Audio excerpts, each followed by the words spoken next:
Uma certa vez Jesus chegou em um lugar, depois de viajar muito com seus discípulos, ele parou em um poço intitulado como Poço de Jacó. Você vai ver essa narrativa bíblica em João capítulo 4. E quando Jesus chega naquele lugar, Jesus começa a ter um diálogo com a mulher intitulada também de mulher samaritana.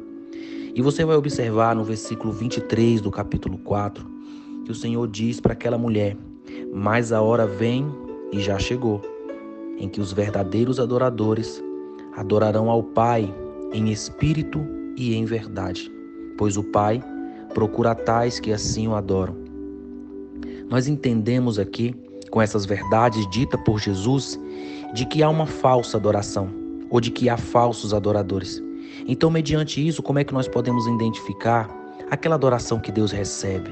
A adoração sincera, a adoração que movimenta o mundo espiritual, a adoração que chama a atenção de Deus. Porque a adoração sincera, ela abre portas.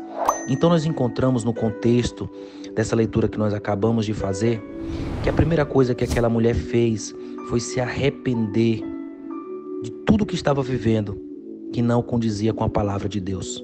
Quando ela expressa para Jesus, e Jesus fala para ela: chama o teu marido, e ela expressa dizendo que não tinha marido, naquele momento ela está falando: Senhor, eu estou vivendo uma vida que não é para eu viver.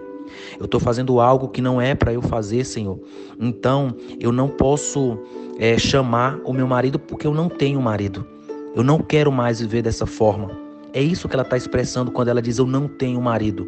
E Jesus olha para ela e disse assim: disseste bem, tu não tem marido. Tu já tiveste 5 e esse que tu tem não é teu. A partir daquele momento, Deus começa a conduzi-la para um lugar de adoração. Porque logo em seguida ela vai expressar que dentro dela há um desejo de adorar o Senhor. E ela vai perguntar: Senhor, aonde que eu devo te adorar?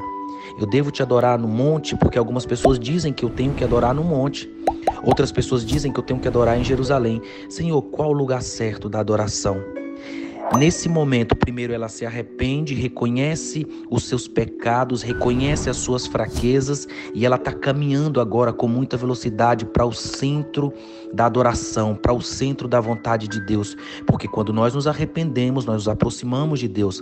Quando nós reconhecemos o estado natural e atual que nós estamos, isso chama a atenção de Deus. E o que Deus está procurando nesses últimos dias é um coração quebrantado, é um coração sincero, é um coração voluntário, é um coração arrependido. Então, quando isso acontece, o Senhor olha para aquela mulher e declara: olha, a hora vem e ela já chegou. Por que Jesus fala isso? Porque ele está falando: não existe um lugar certo, um lugar fixo como existia no Antigo Testamento para adorar. Agora, aqueles de fato que são verdadeiros adoradores adorarão ao Pai em espírito e em verdade, aonde essas pessoas estiverem. Aonde você estiver, ali é o lugar da adoração. Porque a adoração não está em um ambiente, a adoração está dentro de você. A adoração tem que fazer parte da sua vida.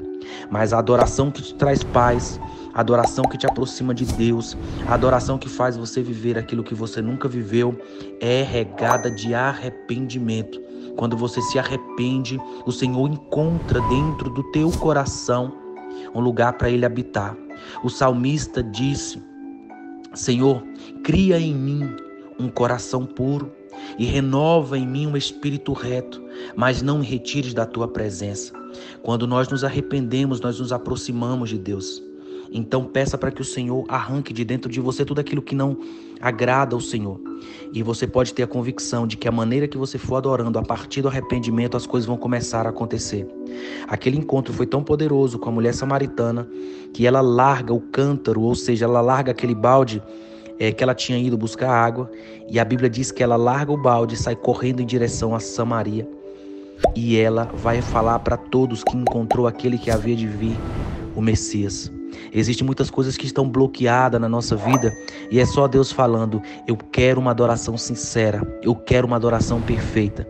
E não existe adoração perfeita sem arrependimento. Então que o Senhor a cada dia venha nos conduzir para o centro da vontade dEle e que não haja dentro de nós nada de nós mesmos, mas tudo da presença e da parte de Deus. Que o Senhor abençoe sua vida e te dê um excelente dia.